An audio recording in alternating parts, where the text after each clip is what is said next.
Hello, everybody. This is Dane Gentry with the Story Times Unfiltered, and today I have a special guest, Miss Christina. How you doing, girl? Blessed beyond measure, can't complain. I know that's right. And the day above ground is a blessing, isn't it? Absolutely.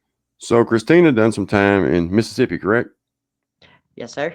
And that's what we're going to talk about tonight. What it's like for a female, the difference in a female going in versus a male. Is it the same? All these different things. So, how much time did you get to begin with? To begin with, I was sentenced to 10 years 10 years. How much you do on that 10? for right at 4. Do they have a parole system there in Mississippi? They did. I had actually was out on probation at one time, and then I had to come back home because I'm originally from Arkansas.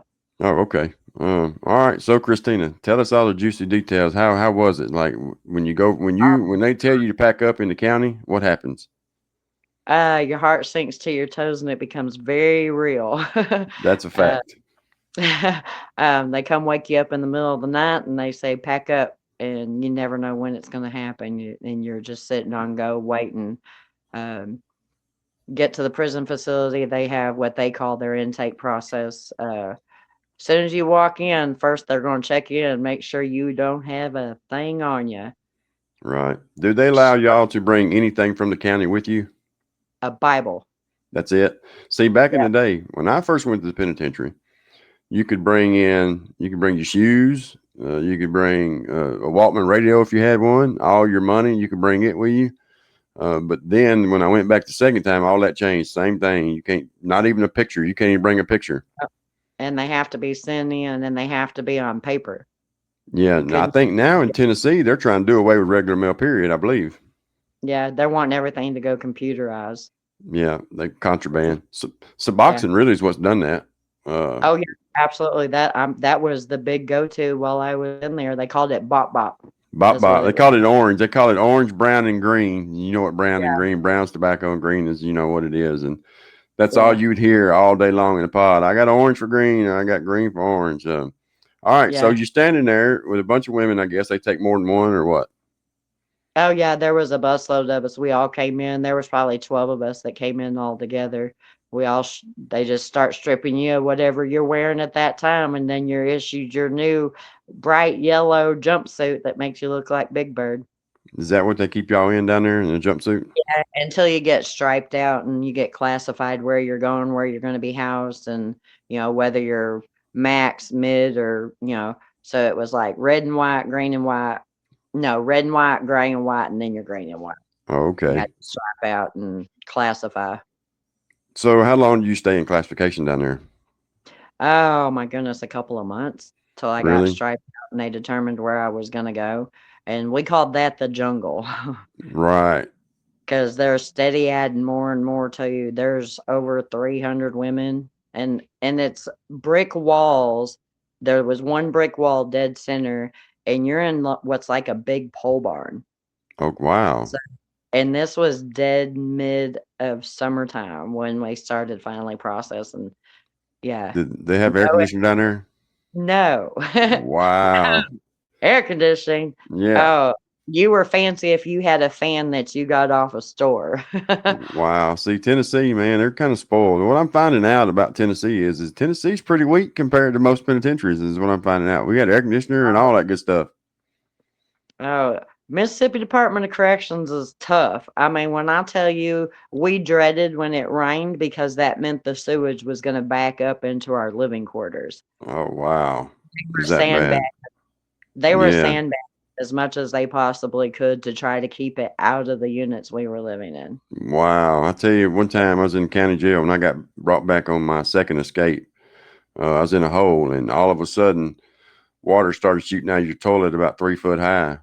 Yeah, So I know a little bit about that. I've experienced that as well. Got yeah, turds we floating were. in your floor. Yep, Mm.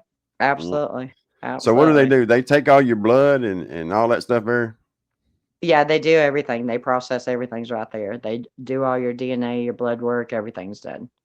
How are you treated? Like by the COs? Are they all pricks? Are there some of them okay? Or Um, Majority of them just didn't care. Just yeah, didn't. It was a free for all in most units. I was very fortunate. Once I striped into gray and white, I could go into the unit which was housing school people. So if Mm-hmm. you were going to school or learning a trade of any kind while you were there, most of it was pretty calm for the most part. But Right. up until that point, started out in Max. Oh no. You started out. So how is their max run? How is it? Is it sales or is it open No, bay? it's an open unit. There are tents popped everywhere. You get in where you either, get in with somebody, you have to belong somewhere. Okay, got So you. there and everything's brought in through the kitchen, you know, Right. passed back and forth, from central kitchen right down to, serving the trays on the units. Because we were able, once I went to school, I went to work in the kitchen that served trays. I didn't work Okay. in central kitchen. I was Yeah. actually in the facility. So there was a lot that got moved around. Oh, I bet. That's another thing about Tennessee. We only have one open bay that's on a regular medium compound, and that's at the worst penitentiary in Tennessee. The rest of it sales, it's two-man sales, which in my opinion is better. I wouldn't have wanted to be in the penitentiary where anybody walk around me at any time when Oh I'm trying yeah, to sleep. especially when you've got 200 women to a unit. God, that's a Plus, lot of women. yeah, yeah, and well, women aren't easy to live with anyway, and then you bunch them all in there. You can imagine how it was at Yeah. times. I had a female. She was a CO. She had worked with the women, and then she come to work with the men. She said, I would work with the men any day of the week before I ever go back and work with all them women." Yeah, they're crazy, crazy, crazy. Now we did have one CO. She was cool as a box fan. I, she was awesome. Sergeant Galloway. She treated us like we were human. Right, Uh, but for the most part, the rest of them didn't just treated you like they trash. they just didn't care that Wow. you were not human as far it was, hey, convict. Yeah, that's That they. Like I some of them said, even you had to ask permission to even speak to them. Some of them were that like, wow, yeah, you got the who are you to even talk to me? wow, no kidding, man. Like in Tennessee, yeah, I'm just gonna say Tennessee's weak compared. It just is. At some prisons you're treated with respect. Now, when you first come in through what we call classification diagnostics, if you will, like where you were at there, now that prison is probably one of the worst ones because they got a whole bunch of new people coming in and a few people coming back, but they're trying to take control there, so they treat you and talk to you any kind of way. But that gets them every now and then. One of them will get hurt pretty bad. Did you ever see any COs get hurt? They no, because usually when stuff went down, they didn't come out of the tower. Oh, okay. They just let it go on. It was just a free for all. Unless somebody's dying, don't bother me. Most of the time, they go up there and sleep. Yeah, and even when somebody's dying, they don't really care. They It's don't. just it's just one less We had, person they got to look after. yeah, there were some women in there that were diabetic that didn't get their medication on time. There was no, you had a psychiatrist that would evaluate you. I think it was every 2, 3 months or so. And if you didn't like the medicine you were on, you found out from somebody else what worked better while you were in there, and you just tell him what you wanted. He'd write you up to 3 scripts to help knock you out, whatever Wa- made the facility run easier.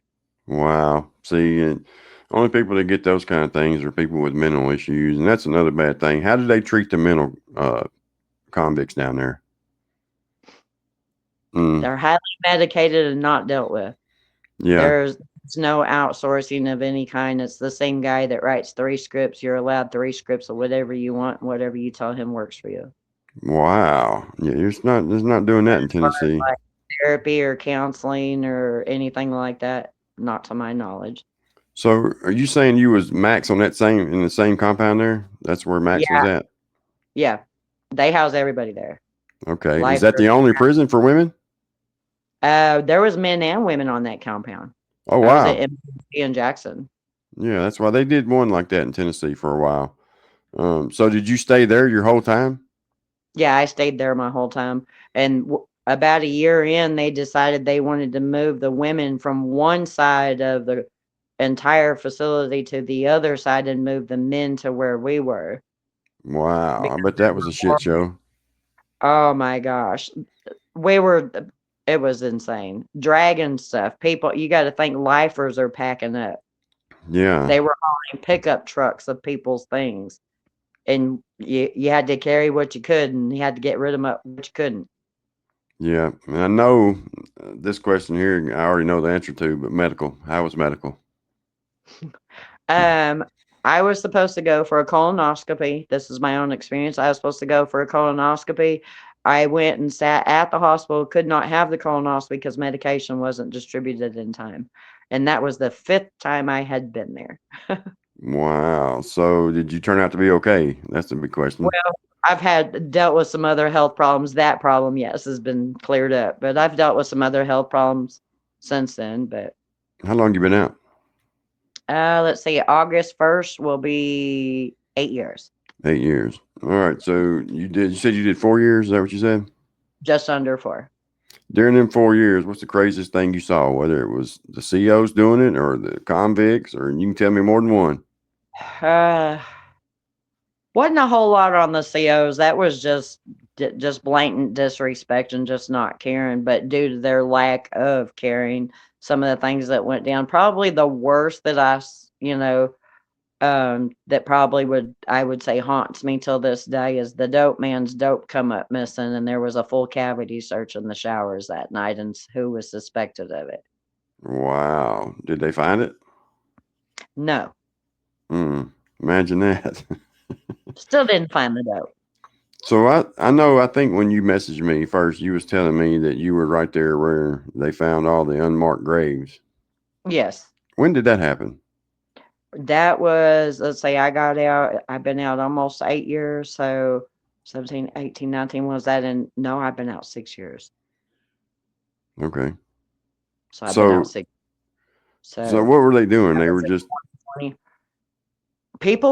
We would assume that they were being released. right. And And people would come in, oh, they're going to Max. And they just didn't come back from Max. And every once in a while somebody'd say, whatever happened to, I don't know, wow, that's never come insane. back I don't being remember how lost. many it was, but I know it was a lot of people that they found. Now, I Uh, don't know that it was directly behind that prison facility, but I do know that it was in that same county and in that same. have they done anything about it? I didn't Doubt follow it. up. I doubt it very seriously because we are kind of forgotten about when we get in there. Yeah, So did you said you went to school? yeah, I did. I did apparel and textile. Wow. See, you don't. Tennessee built this big prison, and it had on it where you was going to be able to become a mechanic, electrical, AC, I think, concrete work, and all that. That is the diagnostic center. So they Oh built wow, this. Yeah, they built this prison and spent all this money in it, and it's now you go up there and you give blood and do whatever during your little diagnostic time. Um, it varies on time. The first time I was there, it was about 70 days there. Now I went back in. I got arrested February 18th, 2020, right before COVID hit, or February 16th it was. And that time when they finally sent me to prison about September of that year. And when I got there, you was able to get out of your cell every third day for 20 minutes, and that was to take your shower and to make a phone call. wow, But I was only there for 11 days, which just goes to show you that they could do it, but they get more money from you being there. And that's what it's all about. It's all about money. right. Oh, and there was no yard time. Now, when you were in what we called the jungle while you waited to stripe out, when Mm. you were in the jungle, you got to go out on yard every day. Wow. The seniors there did because they were just tired of everybody. You had to. It was Right. already insane with the amount of people coming in there making the transition. Wow. But yeah, but now when we went into our school unit, Max didn't go out at all Okay. because they couldn't get right. Mm-hmm. Uh, How but long was once you on Max? I wasn't in Max, but just a couple of weeks. Once they accepted me into school, and I was out. Okay. The only So is it? reason I The only reason I went into Max is because they had extradited me 3 times back to that state, and they said I was a flight risk. But then when they seen what my charges were and why I was there, they were like, "She's not going anywhere." Oh, so you've took the big extradition ride too, huh? I did. So tell us about Took tell us me about 3 that one.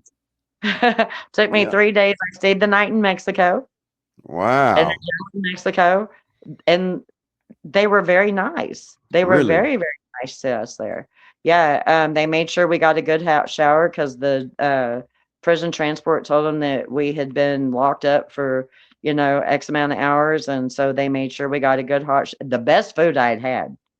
No kidding. It's probably still to this day through the whole prison experience and everything it was authentic Mexican food being cooked there. It was a very, Wow. very small jail. We slept on concrete pads, Wow. I mean, hey, like the but you got drunk to take lay baths. down. Yeah. Yeah, yeah, So was but it hey, was it Transcorp that picked you up? Is that who it was? I don't know, it was just a white van, and then they had this cage on one side. I had to sit there once because the guy that was on the other side of me wasn't acting right. So they have it. It's just a van, and there's a cage that separates you from the drivers, and then there's a place where the females would sit, and there's another cage to separate them from the men. Yeah, see, Um, they had men, you opened up the back doors of it, they had the men back there, and they mhm. were putting the women in the front. Well, it got down to where it was just one female and all men, so they had to put me in the cage. They said that's what they use if people are unruly. And I Right. said, "Ha ha, y'all are funny." And they're like, "No, we have to put you in there because 'cause you're the only female. We have to keep you protected." That is a miserable time. I've been extradited twice, and the first time wasn't bad. It was on a Friday, and I got back on a Sunday. But what I found to be interesting was someone made a comment on a video that said, "Well, why would they take you around all them places and then take you right back to the jail?" I think that's a lie because they're making money on it. It's by per Right, mile that they get paid, and it just blows yeah, my mind how people are. I don't want to say ignorant, but in a sense, ignorant to really what goes on. yeah. If you ain't never lived it or have a loved one that lives it, you just think that, man, we're just treated great. Yeah. Well, And it took us 3 days to drive 5 hours, 6 and a half, 6 hours, yeah, from where I started from to where I was going. they get so much a mile that I ended up having to pay. Well, I didn't because I flattened out, but I would have had to. That bill goes on us in Tennessee is how it works. And but it's a miserable thing just sitting there in that van shackled. And the people that's driving these vans are people who tried to be a cop and for whatever reason couldn't be. Right. And they're just Yeah, one miserable guy told people. me he had worked for the police department for I mean, he it was an extended amount of time. Wow. And now he was The other guy doing that. tried to tell me, "Yeah, and I worked for the FBI too, dude." So, I don't Wow. I I've told the story before, but when we had the van holds 12 people.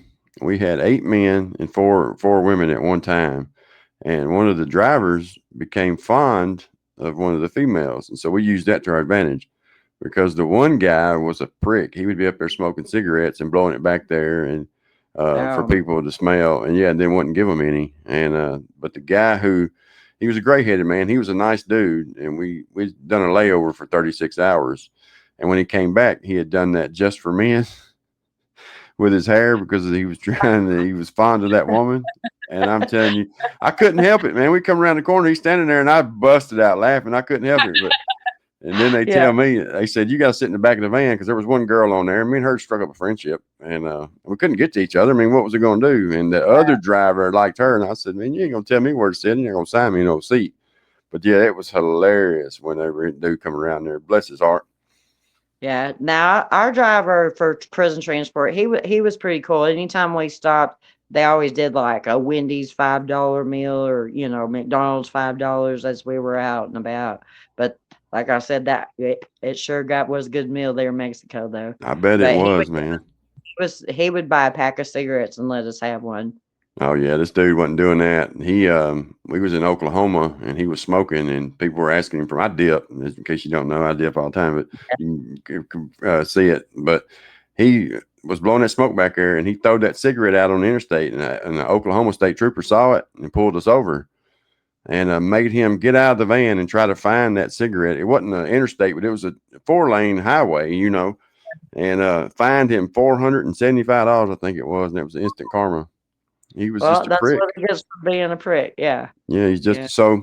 All right, so you stayed on Max. How did your living situation change? Was it always open door? Now when we moved to where the men used to be housed, when you go in there, I don't it's kinda hard to describe. There was like a hallway that had rooms to the left and right, and it only housed two. Most of the lifers were in those because they weren't going to be moving around. Right. Uh, People that had long-term stays were more in those. And then you walk back out, there was the day room, and then there were like little corridor type things that shot off of that Okay. were lined with beds on each side of the walls. But it was all concreted in. Um, Did y'all have TVs?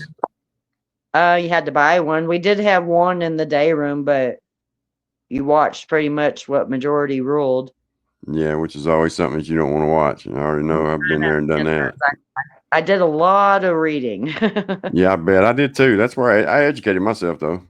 Yeah, I me too. I got put on Max the first time, and I didn't have nothing in that cell for 6 months. I said I'm gonna read, and that's what I did, and took my GED and got all that. But that's one good thing about Max in Tennessee is, yeah, you're locked down all the time in a 6x9 cell, but you got in some cases you got a shower in your cell, and you're in there on your own, and it really ain't that bad. It sounds like it's hard. It is harsh to stay locked down like that. But what'll happen is you'll see people who will come to Max one time and right after, and then they'll get off and they'll be back in no time because they don't care about going. Now they know what it's like and know that you Right, actually can get a peace of mind in some cases. right. Yeah. Oh, not the max I was in. It Right. was wild. I mean, Yeah. I want to say that was during COVID time too, because That there was a lot. sucked. We were getting locked down a lot for COVID. Yeah. I got lucky, man. I was in Robertson County Jail and we about made it all the way through it without them locking us down. Then finally it got in there and we was locked down for 2 weeks, but that was it. But the prison part of it, trying to remember, I know I went to Attorney Center, but it wasn't locked down. They had like a quarantine pod if you tested positive for it. But that's where they come through there with their what's it called? The injections they want to give you. My mind's went Yeah, blank. But anyway, the I wouldn't take it, and they come to me telling me, "Well, you done made parole. This might hinder you going home." And I was like, "Really? A vaccine?" That's what I was trying to think. I couldn't think of the yeah, word. And yeah. I ended up taking one of them, the Johnson and Johnson one. That's all I ever took. Did you take the vaccines? I did, but it was only once I got out Yeah. because I was doing the line of work that I do, and it was a requirement at the time. Oh, okay. So do you use what you learned there in your everyday life in any way? No.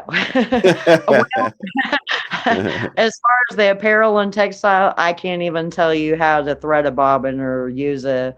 I did not put it to good use. The teacher that I had there was really nice. She was very fair. She didn't. She had been working in prisons for. I mean, she had done it her whole life. Worked with juvenile. I mean, a good Christian woman. Um, no, Wow. she didn't take no crap, but she didn't give no crap neither. Like, just come in here and do what you're supposed to do and then go back to where you came from. Right. But she did do some little stuff at like Christmas time. She did bring candy in for us, things that were, you know, that we couldn't get on store or anything, or for those of us that didn't make store. Right. And Yeah, that there's sucks. no and there's no such thing like people got it made in county. They're like, "Oh, I'll wait till I get to the end of the week and I don't have any money, and they'll bring me pen and paper and toothbrush." That doesn't happen. They throw a bar of state soap at you once a week, which works great for washing clothes. Yeah, the last soap. Yeah, Yeah. right. But and it's like if I never smell Irish Spring again, will be too soon. Man, I know that. That's the common smell. That's the common soap. And then they start selling that tone stuff. Do they pay Yeah. y'all to work and go to school? No, Oh no, wow. it's a privilege.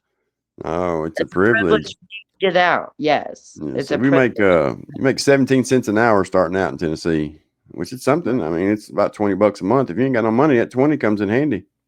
Yeah. Well, even in the worst of my drug days, I that was one thing I always, maintained a pretty good work ethic for the most part, as far as showing up and, giving it all I had. So I was like, get me out of here. I was go serve breakfast, go serve lunch, go serve dinner, you know. Yeah, it's something to pass the time, man. That's what people don't Definitely, understand. Um, definitely. it's just a horrible place to be, and people are interested in hearing about it, and I get it. You know what I mean? And when I first got out, though, I didn't want to talk about it. I didn't want nobody asking me about it. I done 12 years the first time, and then 6, and then some smaller times, and All this just kind of came out of nowhere. I decided I was going to start making videos, and it's took off, man. I'm blessed for it. I'm grateful, that's for sure. Well, this is the first time I've talked openly with anyone about it. And I went into therapy and everything when I first come home. I was just Um, fixing to ask you if you had any therapy, and how has your life changed since then? Like emotionally, everything. I'm more aware of my surroundings. I think I try to read the room, and I'm always waiting for the next big blow up, even all these years later. I think that's some traumatic things that happen to people and you kind of try to judge people before you even meet them because you need to know how close you can allow them in your life. So Yep. there's a lot of trust issues that take place, Yeah, and that's a fact. yeah. And it makes you real leery of a lot of people for a while. One of the things I did the most, though, I was just telling a young lady I go to church with, I said the first thing I did was fan the refrigerator door, like, for 30 minutes because I could, and there was, just so blessed that those things that you take for granted every day, you absolutely realize some people do. I did. One prison trip was enough for me. And I was real angry the first year I was there, because I knew someone had turned me in and it was chaos. But I'd love to know who it was that turned me in because they loved me enough to save my life. Oh wow, that's a good way to look at it. So you've totally forgiven that. Yes, absolutely. My dad passed away about a year after I was there. Oh Um, man, sorry. my memorial tattoo, Yeah, 12, 17 while I was there. I got a few of those while I was there too. I was going to Can't ask come that. Do can't come women? home without them. I got 5 while I was there. I didn't, man. I did all that time, and I got one, two, three. I got four tattoos. Yeah. I would have gotten more probably, but the person that would do them would get moved away, and I didn't want different people doing them.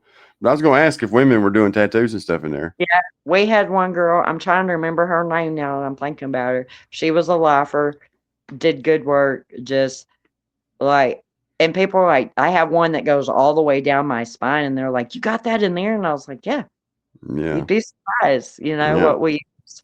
And, she's like, "And all these years later, did that not hurt?" I'm like, "Actually, it didn't. It's actually a release for the emotions that you hold in while you're there that you can't express or shouldn't express." right. So it's kind of a feel-good pain in a sense.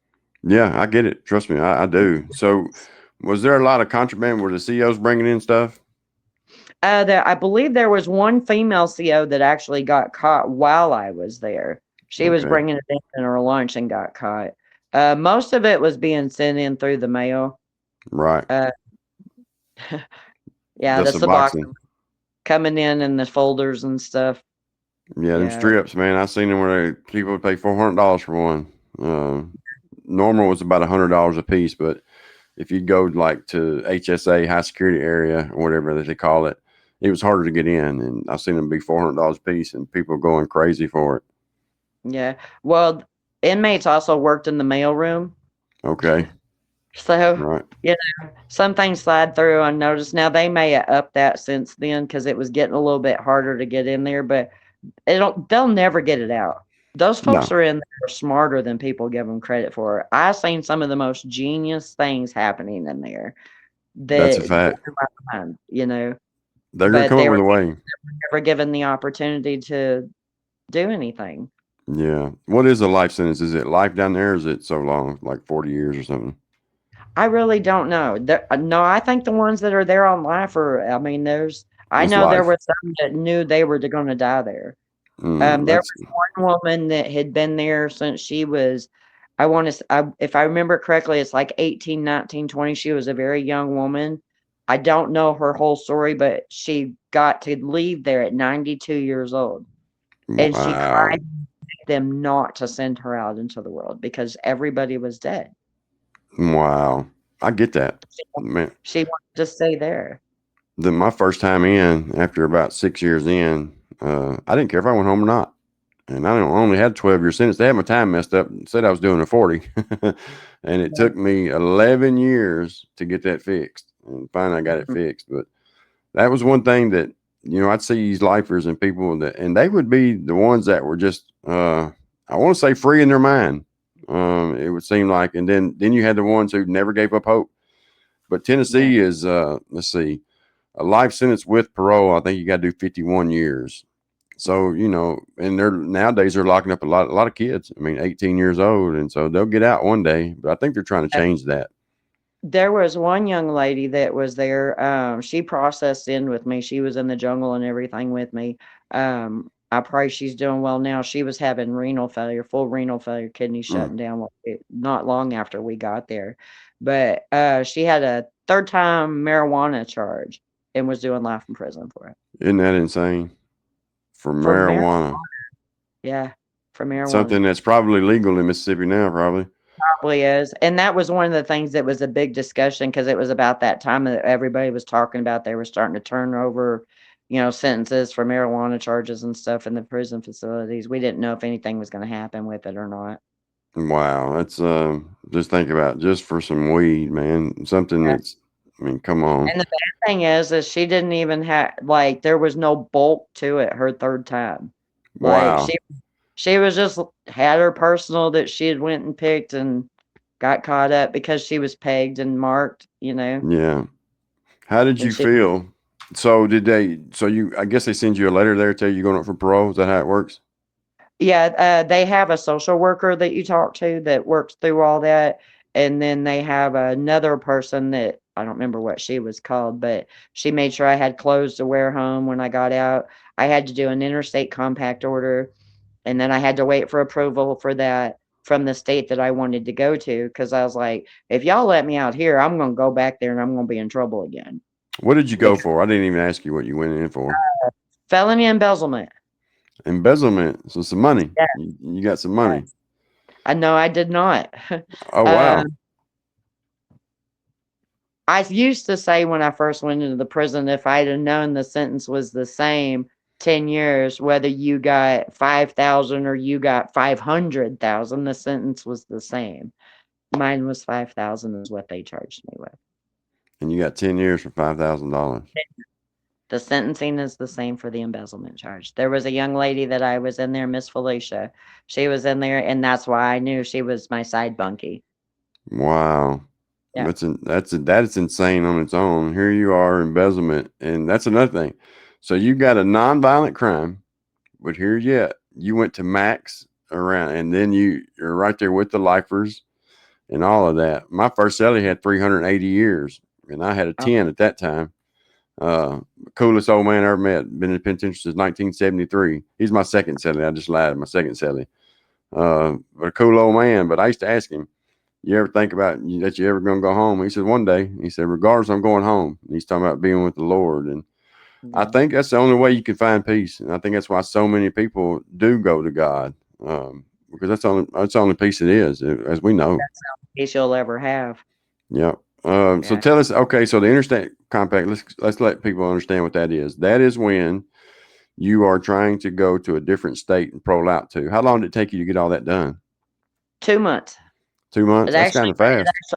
Yeah, it actually moved through relatively quickly, but I was paroling out to my family home, Okay. where my dad and my stepmom lived up, until my dad's passing, which my mom still resides there. So I was Okay. going home with her, and she had to do a little thinking whether she was ready for me to do this or not. And the Yeah. entire time, she did not speak to me. Now, I have two moms. I have to Okay. explain that. I have two moms.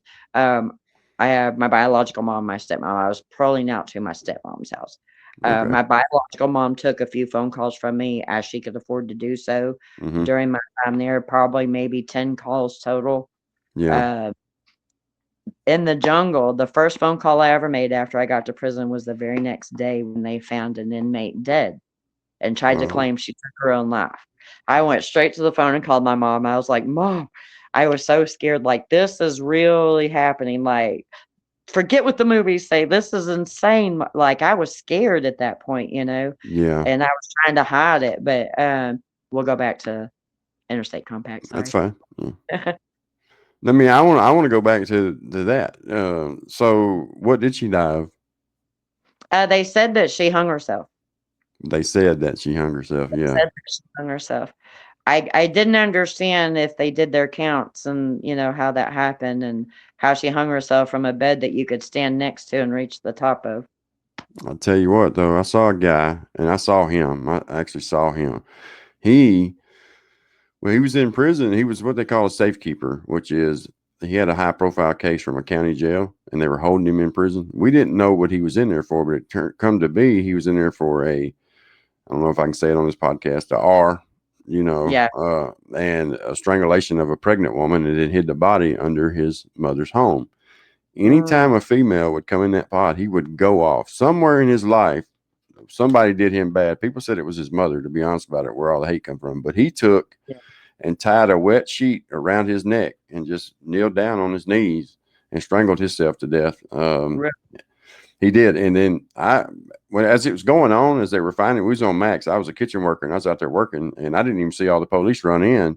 But when I went to feed the pod, I see them. And I'm like, and they were putting a trash bag over the inside of his door window. And I was like, where's dude at?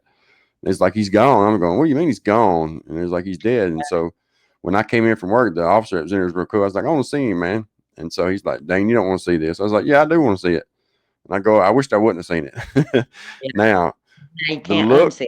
oh my God, the look on his face that was frozen on his face. I don't know if it was maybe from the struggle or if he saw something because he got into this astral travel stuff and all that.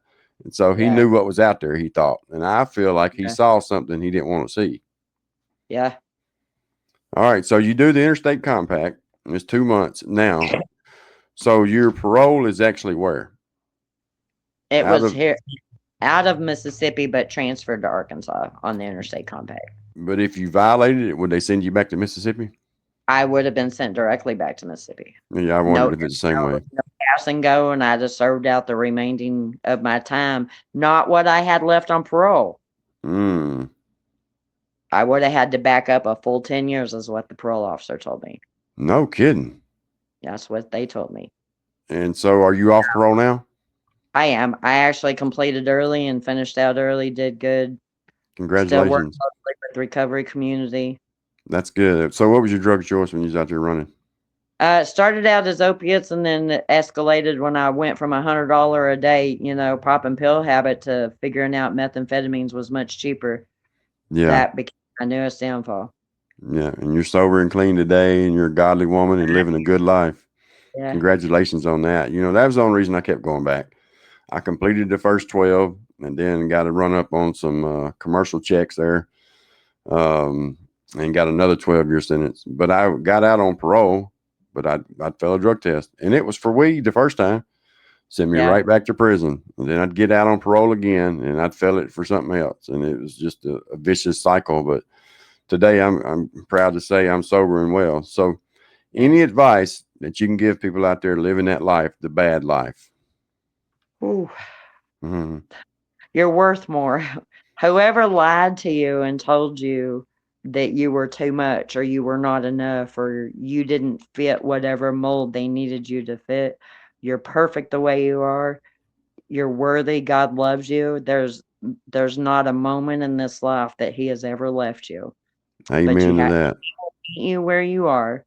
Because That I'll he tell you, when will. I went to county and I knew I was headed for prison, I laid down in that bunk and it said, "Be still, for I am God." I said, "Okay, I'm listening. You've got my attention because I'm going to prison." Yeah. But I didn't know, in the prison facility, you can't walk that walk like you really want to. You No, can read about it, you can believe in him, but to try to be a Christian in there is a very, very tough thing to do.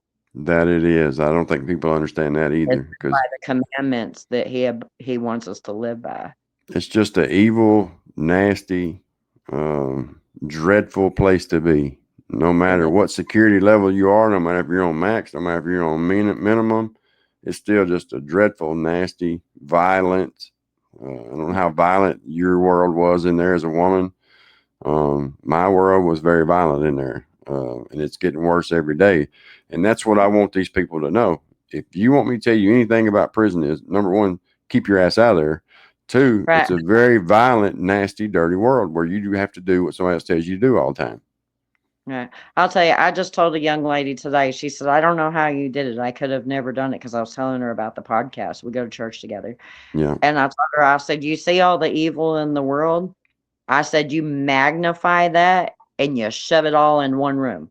and there it is, and you can And feel it. there it is. Yes. Now, I'm not saying everyone that's in there is evil. I had the best bunkie, Miss Darlene Keys. She was amazing. A year in, like I said, my dad had passed away, and when I walked through that door, she knew something was wrong, and Yeah, she come to me and she just put her arms around me, and she loved me like nobody had ever loved me before in my life.